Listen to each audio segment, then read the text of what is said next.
talk to Cameron Kinley. Can you just talk about his leadership and kind of what he brings to the team and the defense?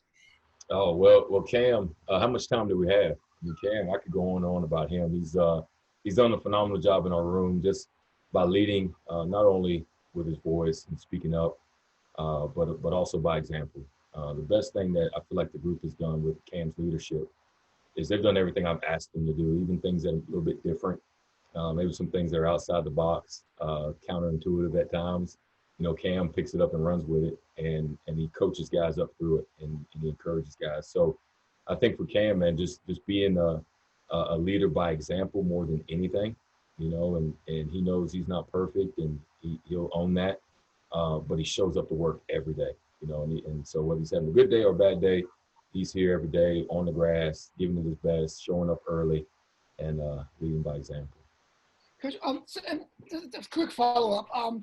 After the game at BYU, and of course, you're down in Tulane, what does it say about the character of the team to kind of put sort of that adversity behind them, even in the halftime when you guys were down? I would say that the fire never stopped burning.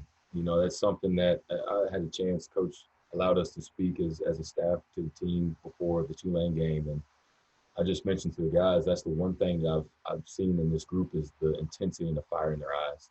That's the one thing with COVID and walking around with our mask on every day, you really don't get the facial expression. You don't really get to see if anybody's smiling or frowning, but you do get to see their eyes. And that's the one thing I look at halftime, in between series, when guys are sitting down. Are they making eye contact? Do you see that fire burning? Are they frustrated? Are they hungry? What are they, are they looking away? And the one thing I'll say about Cam in this group is looking into their eyes at the end of the BYU game, still, even though they were disappointed, still had that fire burning. And then at the halftime of the Tulane game, I didn't have to say much. We made a couple adjustments, but for the most part, it was them just keeping that fire going, stoking the fire, rallying around each other, and finishing the game, playing hard. Thank you. Yes, sir. Wags, you want to go? Yes. So, Coach, this is going to be your first time dealing with Service Academy football, and I don't know how much experience you have in defending the option, but can you kind of talk about having to prepare your cornerbacks for option football when you yourself, and again, I don't want to make presumptions about your experience. You can let us know that, but can you talk about that? Absolutely, Bill. I know it's different. It's a different animal dealing with the option. And more importantly, it's different when you're going against the Air Force Academy or even Army. It's a different intensity. The pads are lower. They're coming off faster, coming off harder. Both sides, they're all juiced up, and they have that energy pent up in them. So the biggest thing, Bill, I'm talking to the guys about is just eye discipline. Doing their job, reading their keys, having what we call myopic focus on their responsibility. There's an old saying in defensive football, if you see too much, you see nothing, right? And so versus triple option, for sure, we want to make sure that their focus is on their keys, that they have a clear understanding of their responsibilities, the progression in which they use their eyes, and then just cutting loose, man, and playing with phenomenal effort. I think oftentimes when guys make mistakes, you can cover up some mistakes with chasing the football and just getting after it. But Bill, the biggest thing is just eye discipline and trusting that their brothers next to them and behind them will do their job as they will as well. Coach Newberry had talked about Cam in particular being a bit hesitant sometimes on run plays against Tulane. Can you maybe kind of talk a little bit about a cornerback's job? It's not always to fill the lane hard. Sometimes it's outside contain, I'm gathering. That's right. And when a Tulane tailback bounces things outside and there's nobody there, that might be the cornerback's job. I don't know. You tell me some of the things that you and Coach Newberry were not pleased with as far as the cornerbacks in the run game against Tulane. Well, I'm a little biased, but not to be cliche or throw a pun out there, but the corners are the cornerstone of the defense. You've got to have solid athletes, competitors, smart guys out there at corner. They have to be willing to mix it up and run support. They also have to understand what the responsibility is in coverage, right? Whether it's zone coverage or man. And so we spend a lot of time, Bill, talking about their responsibilities versus run. their responsibilities versus inside run and outside run, and then versus pass and the types of passes that they'll see. And so it kind of goes back to them having a well-rounded knowledge of what they're supposed to do, how they fit in the defense. And so you're right. A big part of what we do defensively requires our corners, especially our boundary corners, to get involved in run support, to be willing to mix it up a little bit. And Cam has shown tremendous improvement. I watched every game from last year, every rep, couple reps, 3 or 4 times. And the one thing I'll say about Cameron is you can see his confidence is building. It's coming. It's there. A couple big hits Saturday in the Tulane game, I think, really will help propel him. But to me, it's about reps and just confidence in the technique and what we're asking him to do. And then the other thing I'm in his ear about every day, Bill, is using his big body. Man, he's 200 pounds. He's got a big body to throw around. He's fast. He can probably run 30 miles per hour. You put him on one of those sprint treadmills, but he's got to trust it. He's got to use it. And he's got the physical tools to do it. He's got the right mentality. So he's just got to cut loose and go. Being your first sort of service academy, your CIC event, which you got to be pretty excited about. You anticipate sort of this game, this effort being 50% preparation and then 50% adjusting and adapting? You know what? Funny you say that. It may be 50%. I do believe that the hay is never in the barn, right? You definitely have to go into any game, but especially these games, knowing that you're going to have to adjust, you're going to have to adapt and improvise. And so I think the biggest thing that we're focusing on now, Randy, is preparing the guys physically, right, to get out there and compete and go hard, while also spending the time in the meeting room and the film study for what they're going to see and preparing them mentally. But to your point, also getting them ready for, hey, look, man, this is the plan. We'll go in with a solid plan, but be ready to adjust. Don't dig your heels in too deep, right? Come to the sideline, be ready to have great feedback and conversations about what you're seeing, and open eyes and open ears to what we tell you to do if we want to change some things. So I think 50 is about right. That's probably the ratio that I'm going into the game with. Hey, you look at this game. Before this, what would you rank as some of the biggest games you've been a part of from a rivalry standpoint? Oh, wow. Well, from my playing days, believe it or not, I think Wake and Duke was a big one. I know some people lovingly call it the Brain Bowl. It was always towards the end of the year.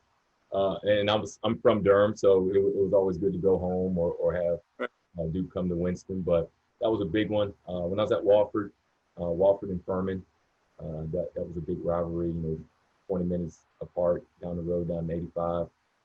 Big rivalry game. In our time at Charlotte, we were trying to get a rivalry going with App State. We had one opportunity to play them at our place. It wasn't much of a game, but just a regional rivalry with them was pretty big. At Western last year, Eastern, Central, we played for a trophy.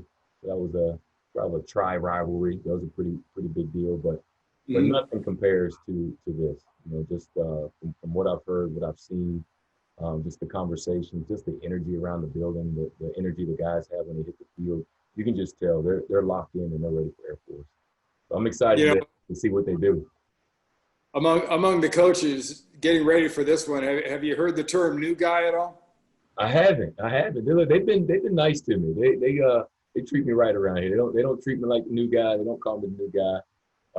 But no, I think they really haven't shared that with me yet, because I know they're focused too. Not only the players' energy is different, but also the staff. Coach Newberry, you can just feel it. You can tell that he's locked in on putting together a good plan for the guys, and offensively, those guys are doing the same thing. So we're ready. All right, I'm good. Thank you. Anyone with a follow-up? Todd, Wags? Yeah, I will. So, Coach, kind of talk about the depth at the cornerback position. I know Micah started the opener, and I think you have trust in him, and we know about Cam and Michael McMorris. Have you been rolling any other corners in there so far? I haven't had a chance to look at the, who's been playing and all that, but Who else have you rolled in at corner so far? So Caleb Clear played in the BYU game, and he also played against Tulane. He's another guy who's young, didn't have a lot of experience, but has a ton of ability and has come a long way in a short time. We've got a couple other young guys, Jamal Glenn, Avisa Sambo, David Miller, who are all helping on special teams. And by helping, I mean they're a presence, and they did a phenomenal job last weekend at Tulane and punt and kickoff coverage. So those are some young guys, Bill, that I'm looking to get involved in the mix pretty soon. And whether it's this game or next, I'm not sure, but this is the deepest I feel like I've been ever coaching one position. You know, you always have 3 or 4 guys that you feel really good about rolling into a game, and they've got a good feel for the game plan and the calls and the adjustments. But here I've got 5, 6, 7 guys that I feel comfortable throwing in the mix and then letting them get after it a little bit. So how many corners traveled to Tulane? I want to say 7 total. Okay. And so I know that Michael McMorris is the field corner, correct? Yes, sir. Cameron's the boundary. Yes, sir. So Micah started at field corner in the opener. Caleb Clear and these other guys you mentioned, do you pigeonhole them field or boundary, or are they flip-flop? You know what? I try to flip-flop them. You know, I like for the guys to be able to play both. Obviously, there's a unique skill set that's required at both positions, what we ask them to do defensively. But I think we have the ability, the talent to play both. Really, Bill, it just comes down to them understanding both positions and what we're asking them to do. And so Cam and Micah and Mikey, I feel like really, and Marcus Wiggins is another one. Those 4 guys have a really good feel for what we're asking them to do at both positions. So we can roll all 4 of those guys. And whereas Caleb and Jamal Glenn and Sambo, they're more field corner or boundary corner all the way as they learn our package.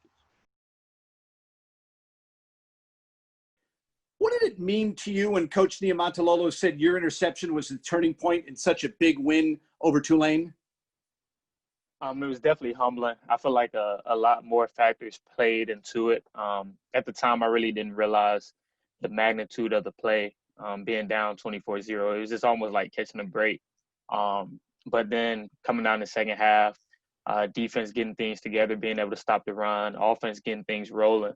I kind of saw the significance of the play later on in the game, but I definitely give the credit to the seniors and some of the other leaders on the team, just keeping the morale up on the sideline and just coming out in that second half with a 0-0 mentality, which allowed us to stay optimistic and to keep competing and ultimately have a chance to win the game in the fourth quarter. How proud are you of the way that Dalen has carried himself over the last several weeks? I'm extremely proud, man. It's inspiring to me. That's one of my best friends here. We were roommates on our officials back in 2017. So just seeing him, seeing his growth, seeing the journey that he's had here and being able to battle through adversity is definitely inspiring to me. And I told him I look up to him, man. It's definitely a story that everybody should look into and follow. What has it been like for you being a captain on this team so far? It's exciting. Definitely has its challenges, but being the guy that everybody looks to during those tough times, to kind of just provide that spark, provide that motivation, I embrace it, you know. I embrace being able to be that mentor to the younger guys in the program, not only on the football field, but off the football field, in the hall and in the academy, and just trying to be the best that I can for the team to try to put us in the best position to succeed. And how are things going off the field as president so far of the senior class? It's interesting with all the COVID protocols and whatnot, trying to get ready for service assignment and service selection, trying to get some things planned regarding that. But it's a lot of obstacles that we're playing around. So it's been keeping me busy, but I enjoy it. Being a political science major, what made you first be so interested in politics? I don't know. It's interesting. I really didn't keep up with it too much growing up.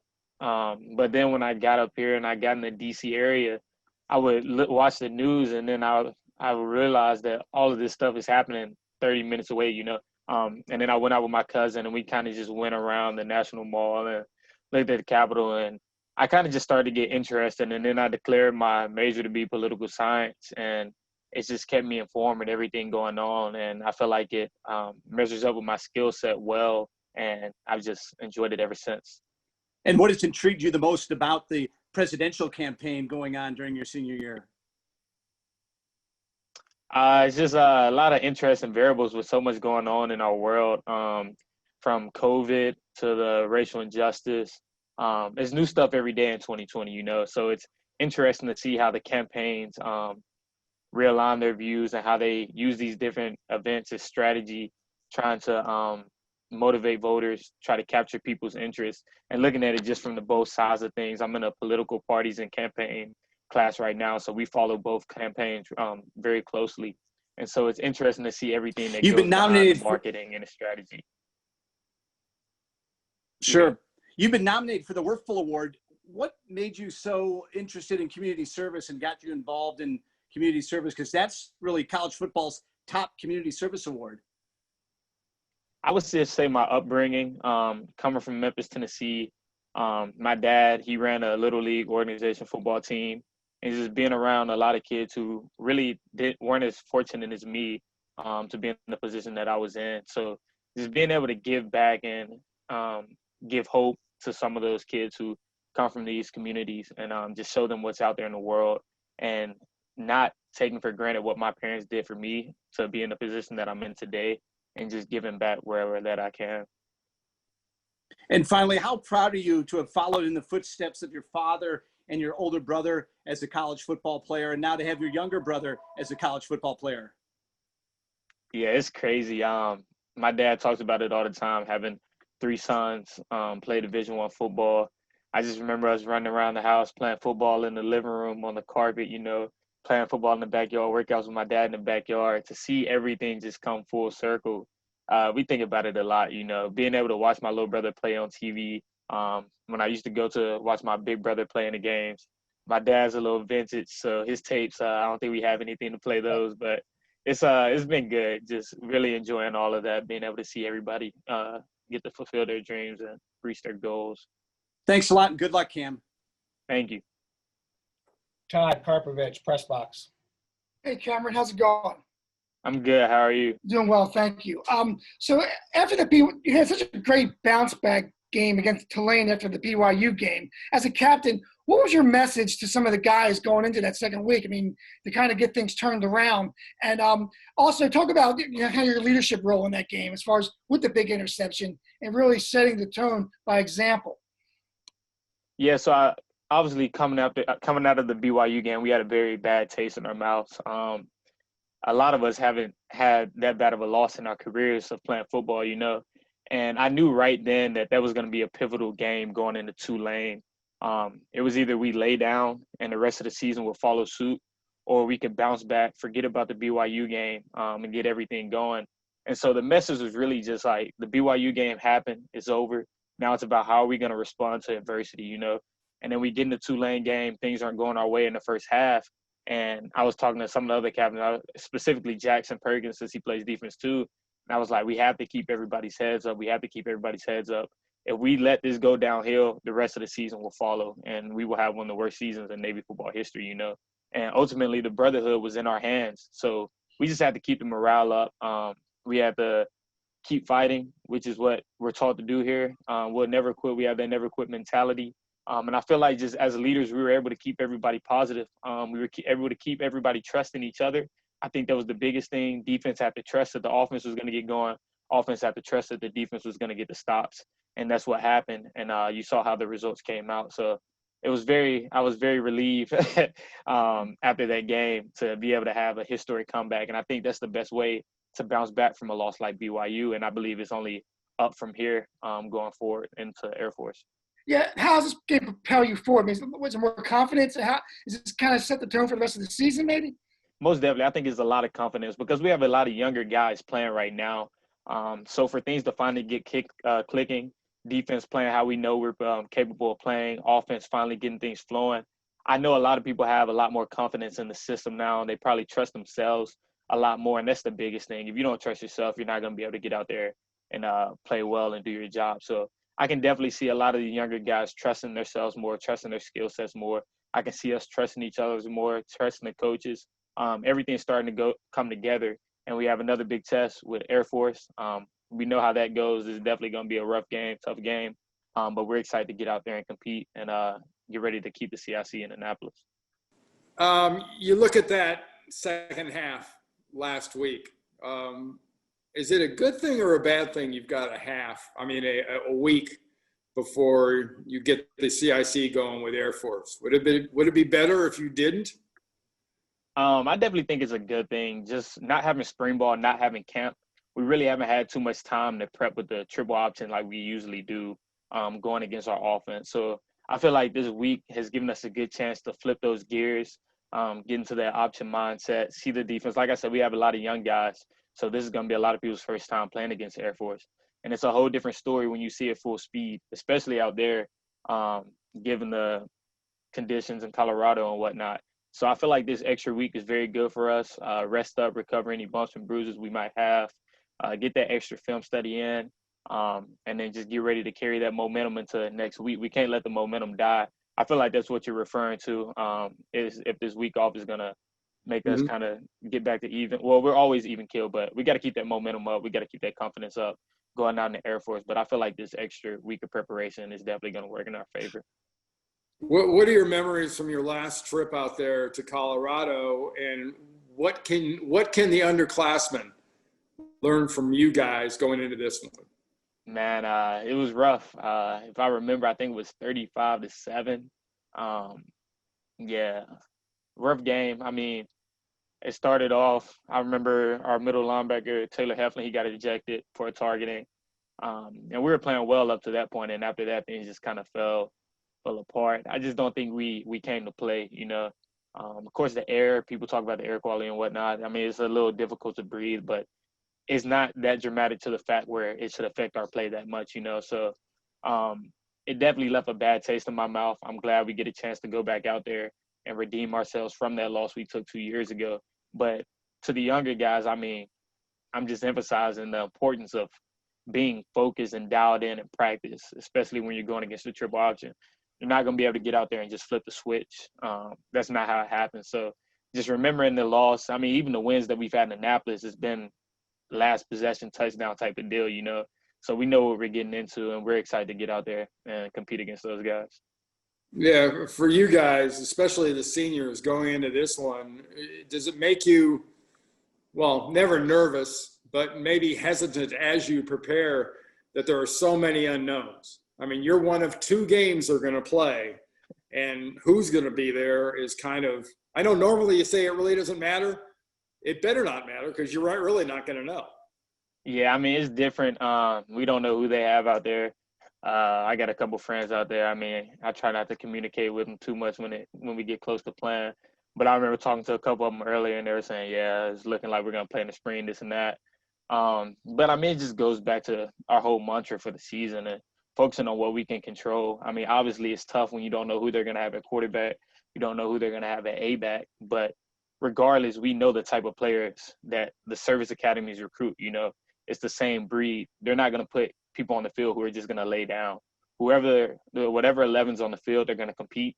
They're going to have pride. They're going to want to beat us. They want the CIC just as bad as we want the CIC. And it's a next man up mantra. You know, we're deep with the rosters at service academies. So I'm not worried if it's a third string quarterback, first string quarterback, whoever it is going to come to play, you know. So that's the mindset we got to have. Just be ready to compete. Well, one guy you know is going to be there is Bijan. Oh, yeah. How nice is it knowing that you have a kicker like that, you know, when you got to have it, you know, whether it's a golfer that can hit the perfect drive on 18 or the perfect putt to win a tournament. I mean, you've got one of those guys. Yeah, I mean, it's crazy. Bijan, he's so humble, you know. I remember so at the Tulane game, like, seconds were ticking down. I just wanted to walk over, give him a fist bump, and he was like, nah, back up. And I was like, my bad, you know, I don't want to mess with your flow. But Bijan, he's a real laid-back guy, you know. You ask him, like, what goes through your head, and he's just like, I mean, I just line up and I kick it, you know. So he's very composed. He's very relaxed. He never lets the situation get to him, and I feel like that's why he's able to make these big kicks because he stays so composed. So it's definitely relieving knowing that you have a guy like that back there. Cool. All right, great. Thank you, Cameron. No problem. Thank you. Leave it to Coach Newberry to throw a wet blanket on the parade. You had the big play, the interception, and he did agree that was a major turning point, but then proceeded to tell us that you didn't have your best game as far as supporting the run. He said, he wants to see more aggressiveness out of you with filling the lanes there. Can you just talk about that and how, it's kind of hard to get slapped down after you were the hero, one of the heroes of the game? No, I mean, I definitely agree with him. I wasn't too pleased with my play on Saturday either. And it may not have looked like it because of that big interception, but it was definitely a lot of missed assignments on my end, specifically regarding the runs and just the run fits and staying outside. So it's definitely something I've been dialed in on this whole week and continuing moving forward, just trying to get it to improve. But I mean, you got to be critical of yourself. You can't praise yourself. My Coach Adams always talks about watching the film with honest eyes, and being honest with myself. I know I can play a lot better. And I appreciate that Coach Newberry holds me to that level and doesn't just let me skate by, So it's definitely some improvements I need to make going forward, especially as a senior on the defense. A lot of the plays that I missed were unacceptable. So it's definitely something I'm looking to correct moving forward. Well, as you were just telling Randy, I mean, in this next game that the cornerbacks are going to have to make tackles in the run game. That's just – and hold, contain, whatever their assignment is on that particular play. Bottom line is you can't have that in the next game. Oh, most definitely. And we understand that. Like I said, this week in practice, Coach Adams really been hitting on it. We've been doing a lot of drills, been focused on it in a lot of the team periods, just being physical on the perimeter, having good eyes, good feet, good body language so that we're able to make that play, make the tackle come Saturday, because we're going to have to support the run. If we don't support the run, then we're not going to be able to win. So we understand the magnitude and the importance of tackling going into this next game. All good for me. Thank you. All right. Anyone else have any follow-ups?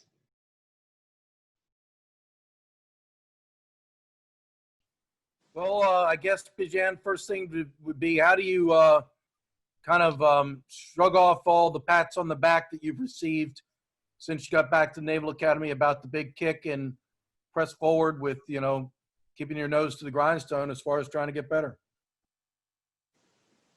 I kind of make sure take the same way as if I'd missed that kick or hadn't had something go the right way. I got to move on from that one event, that one kick, and go forward. Each kick is its own thing. Just because I made the last kick doesn't mean I'm going to make the next one. Just because I missed the last kick doesn't mean I'm going to miss the next one. Each kick, you got to stay focused and take it as its own independent kick, its own independent game. So just focus on one thing at a time. I have to say I was a little surprised when Coach Niemot ran you out there for a 57-yarder. I thought that might be a little outside your range, but I have to presume that that you've made it from that distance in practice, or else, I mean, Coach had to feel that you could. Yeah, this year especially in practice, I've been backing up to the mid and higher 50s, and then pregame and at halftime, I went 62 in pregame at Tulane, and then 59 at halftime against Tulane. So I think he felt confident that it was a makeable kick for me. Unfortunately, it didn't go in, but it's all right. It was kind of hard to tell on the live broadcast, but I'm sure you were able to watch it in detail on review. I know it was to the right, but was it short? And if so, do you know how short it was? And I mean, do you still feel confident you can make it from that distance? Yeah, so it pushed off to the right a little bit for sure. The film that I have on it, it's not a perfect angle.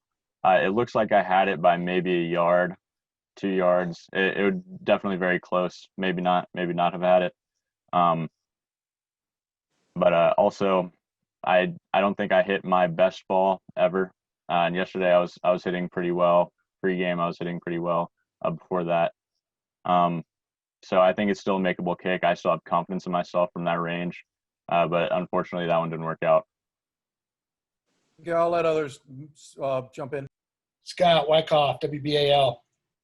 Hey, Bijan, what goes through your mind when you know the offense is driving down the field and you know the goal at that time of the game is to try to get you a possible game winner? I think the biggest thing is just to know and to be ready. You know, have your helmet on, be strapped up, be standing by the sideline, ready to jump on. Because like that one, it ended up being a fast field goal. But also, you can't let the moment become too big or bigger than it is, because it really is. It's just another field goal operation. Very similar to how we'd kick an extra point. That one, the stakes happen to be a little higher. But I think focusing on the process of what you're actually doing rather than the stakes and the implications of what's going to happen as a result of that really help you just hone in and focus on doing your job. I saw you go out in the field during an earlier timeout and kind of look things down from midfield. Tell me about that, how you use that as part of your preparation. Right. I like to, as much as I can, just get on the field and just look at the uprights. And because I'm not on the field very much, obviously, as a kicker, you don't get a whole lot of plays. But to just get a feel of like being on the field, looking down at the uprights that I'm going to be swinging on.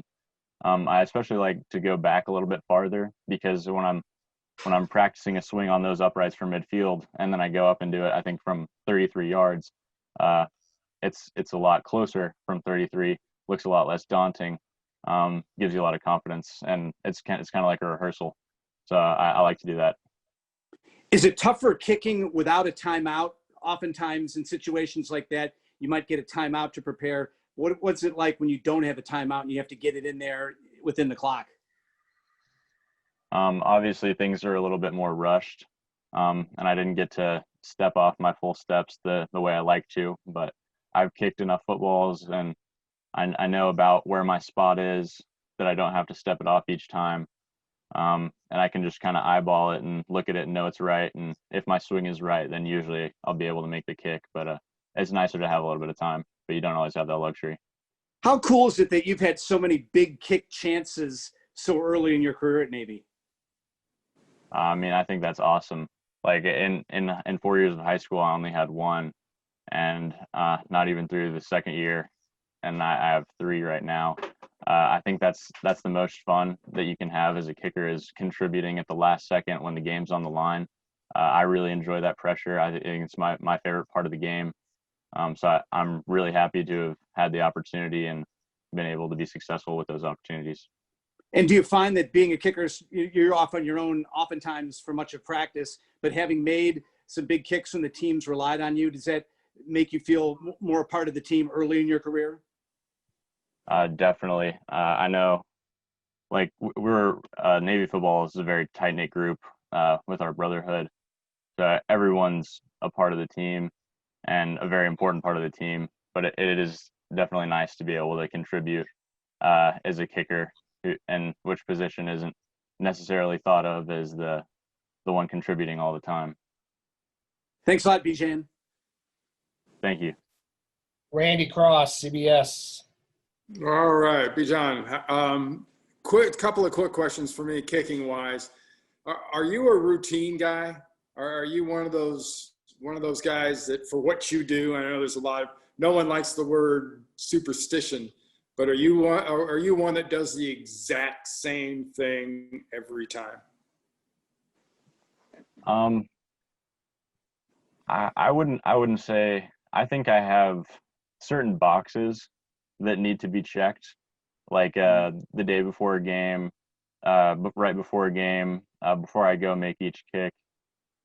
There's definitely certain things that I need to do, but if something is off, if my right shoelace isn't tied a certain way, or if I don't have to put on my right shoe before left or anything like that, I just need to make sure that I'm flexible. I'm getting my hips through frequently when I'm kicking.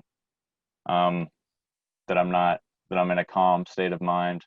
I think in not necessarily a perfect routine, but there are definitely boxes that need to be checked.